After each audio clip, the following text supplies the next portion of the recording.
नमस्कार दोस्तों, मैं आरिफ हुसैन आपका मेडिकल नॉलेज में स्वागत करता हूं। कैसे हो दोस्तों? आई होप आप बहुत अच्छे होंगे। आज हम बात करने वाले हैं एविल इंजेक्शन के बारे में।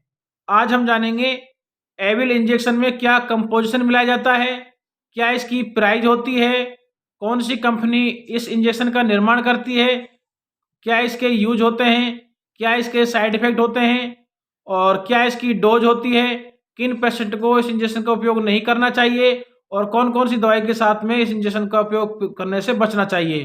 पूरी जानकारी जानने के लिए आप हमारे वीडियो को अंत तक देखें। सबसे पहले बात करते हैं एविल इंजेक्शन में क्या जो कंपोजिशन होता है वो कौन सा होता है।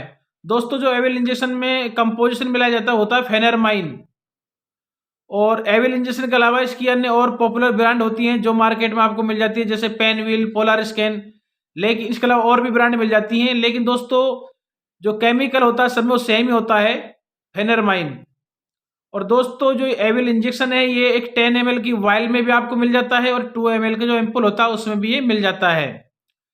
और दोस्तों, जो वायल की जो प्राइस होती है वो लगभग 20 रुपये की आपको मिल जाती है। इसमें 10 ml दवा होती है और जो 2 ml का जो इंजेक्शन होता है एविल का, ये लगभग आपको 5 रुपये के समथिंग आसानी से मिल जाता है।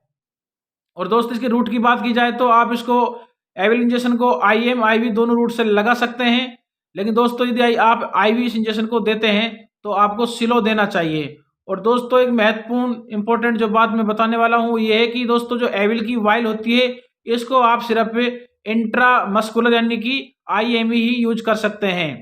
एम्पुल को आप दोनों रूट से लगा सकते हैं।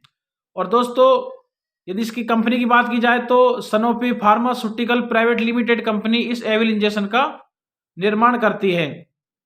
और दोस्तों, जो ये एम्पुल होता है एविल का, इसमें जो केमिकल होता है वो होता है 22.75 इच ml, यानी कि 1 ml जो दवा होती है उसमें 22.75 mg फेनरमाइन होता है। यानी कि जो 2 ml का एम्पुल होता है उसमें टोटल जो दवा होती है वो 45.50 mg फेनरमाइन होती है। और दोस्तों, अब बात कर लेते हैं हम इस एविल इंजेक्शन के उपयोग के बारे में कि किन किन समस्याओं में हम इस एविल इंजेक्शन का उपयोग करते हैं। जैसे दोस्तों, किसी भी प्रकार की यदि हमको एलर्जी हो जाती है, उस एलर्जी की समस्या को खत्म करने के लिए हम इस एविल इंजेक्शन का उपयोग करते हैं। इसके अलावा दोस्तों, यदि सफर में उल्टी आ जाती है तब भी हम इस इंजेक्शन का उपयोग कर सकते हैं। या फिर आंखों में संक्रमण हो जाता है, आंख आना या आंखों में आंसू आना, तब भी हम इस इंजेक्शन का उपयोग करते हैं। इसके अलावा यदि कीड़े के काटने या डंक से भी कोई समस्या हो जाती है तब भी हम इस इंजेक्शन का उपयोग करते हैं। या फिर कुछ दवाओं का यदि रिएक्शन हो जाता है तो उस रिएक्शन को खत्म करने के लिए भी हम एविल इंजेक्शन का उपयोग करते हैं। या फिर पित्ती निकल आती है, या फिर नाक बहुत ज़्यादा बह रही है, छींकें लगातार आ रही हैं, आँखों में खुजली हो रही है, या फिर एक्जिमा के लक्षण हैं जैसे कि चकत्ते, सूजन, खुजली, जलन आदि जो समस्या होती है, इसमें भी एविल इंजेक्शन का उपयोग किया जाता है। इसके अलावा देखा जाए तो मोशन सिकनेस और सर्दी खांसी के जो लक्षण होते हैं उनको कम करने में भी इस इंजेक्शन का उपयोग किया जाता है।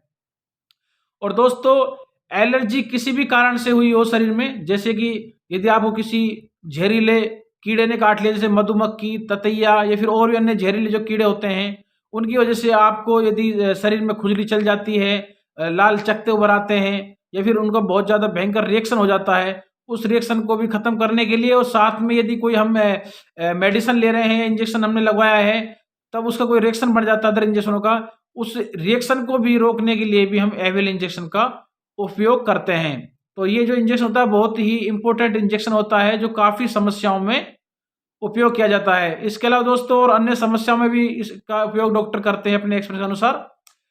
अब बात कर लेते हैं दोस्तों हम एविल इंजेक्शन के साइड इफेक्ट कि इसको लगवाने के बाद आपको क्या क्या साइड इफेक्ट महसूस हो सकते हैं। दोस्तों, वैसे तो एविल इंजेक्शन का साइड इफेक्ट ना के बराबर है, इससे लगवाने के बाद में आपको कोई भी साइड इफेक्ट देखने को नहीं मिलता है। लेकिन फिर भी दोस्तों, कुछ साइड इफेक्ट होते हैं जो आपको महसूस हो सकते हैं।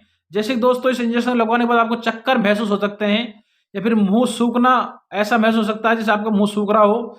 इसके अलावा मतली उल्टी भी हो सकती है, या फिर आपको नींद बहुत ज़्यादा आना शुरू हो जाती है, घबराहट या फिर एनीमिया, दिल की धड़कन आदि साइड इफेक्ट तौर पे आपको लक्षण देखने को मिल सकते हैं इस इंजेक्शन को लगवाने के बाद। लेकिन दोस्तों ये जो लक्षण होते हैं समय के साथ अपने आप खत्म हो जाते हैं। यदि इनमें से कोई लक्षण बना रहता है आप डॉक्टर से परामर्श करें। लेकिन दोस्तों एविल इंजेक्शन का ना के बराबर ही साइड इफेक्ट होता है। अब बात कर लेते हैं दोस्तों हम इस इंजेक्शन को किन दवाइयों के साथ कभी भी उपयोग नहीं करना चाहिए। जैसे कि दोस्तों डाइजापाम, एल्प्राजोलाम या फिर एटोरपिन या फिर अमिट्रिप्टिलाइन, सेलेगिलाइन, अमिकासिन जो मेडिसिन या ड्रग्स होती है उनके साथ कभी भी आप इस एविल इंजेक्शन का उपयोग नहीं करना चाहिए। यदि आप करते हो तो अपने डॉक्टर के परामर्श के अनुसार ही करें। अब हम बात कर लेते हैं इस इंजेक्शन को किन पेशेंटों को कभी भी प्रयोग ना करना चाहिए। करें तो अपने सावधानी पूर्वक डॉक्टर के परामर्श से करें। जैसे दोस्तों यदि किसी पेशेंट को इस इंजेक्शन से एलर्जी है तो उसको इस इंजेक्शन का उपयोग नहीं करना चाहिए। या फिर दोस्तों किसी को इसके अलावा हृदय रोग की समस्या है तब भी इस इंजेक्शन का उपयोग नहीं करना चाहिए। या फिर काल या मोतियाबिंद की प्रॉब्लम है या फिर फोरफायरा की समस्या है तो इस इंजेक्शन का उपयोग नहीं करना चाहिए। और दोस्तों अब बात कर लेते हैं हम इसकी डोज के बारे में। दोस्तों इसकी जो डोज होती है एविल इंजेक्शन की, जो एडल्ट जो होता है उसमें आप पूरा 2 ml का एम्पुल लगा सकते हैं। इस इंजेक्शन को आप पूरा लगा सकते हैं, कोई दिक्कत नहीं आती है।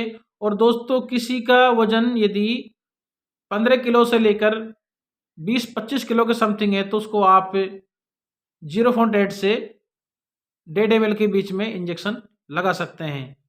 और दोस्तों किसी को यदि वजन 25 से 40 किलो के बीच में है तो आप उसको 1 ml से लेकर 1.5 ml तक लगा सकते हैं या फिर थोड़ा और ज़्यादा डोज बढ़ा सकते हैं। लेकिन दोस्तों इसकी जो एडल्ट में डोज होती है वो प्रॉपर 2 ml आप लगा सकते हैं। और दोस्तों इस वीडियो के डोज की, इस एविल की जो डोज होती है इसको हम अन्य वीडियो में बताएंगे आपको पूरी तरह से कैलकुलेट करके कि इसको क्या तरीका से बच्चों को देना चाहिए, बड़ों में क्या होती है। लेकिन दोस्तों नॉर्मल तौर पर आप इसको एक इंजेक्शन को आप लगा सकते हैं, पूरा 2 ml का इंजेक्शन होता है जो। तो दोस्तों ये थी आज की वीडियो में एक छोटी सी जानकारी जो आपको कैसी लगी। यदि दोस्तों अच्छी लगे तो लाइक शेयर करें, कमेंट करें और चैनल पे पहली बार आए हैं तो चैनल को सब्सक्राइब करें, बेल आइकन घंटी को जरूर दबाएं जिससे आपको हमारी वीडियो की सबसे पहले नोटिफिकेशन मिले। और दोस्तों आपका जो ये प्यार होता है ये हमारे लिए मोटिवेशन के लिए बहुत इंपॉर्टेंट होता है। दोस्तों यदि आप हमसे हमारी वीडियो को लाइक करते हैं, शेयर करते हैं तो दोस्तों हमको इससे मोटिवेशन मिलता है। तो दोस्तों यदि आपका प्यार बना रहा तो नेक्स्ट वीडियो हम बहुत जल्दी लेके आने वाले हैं। नमस्कार दोस्तों, जय हिंद, जय भारत।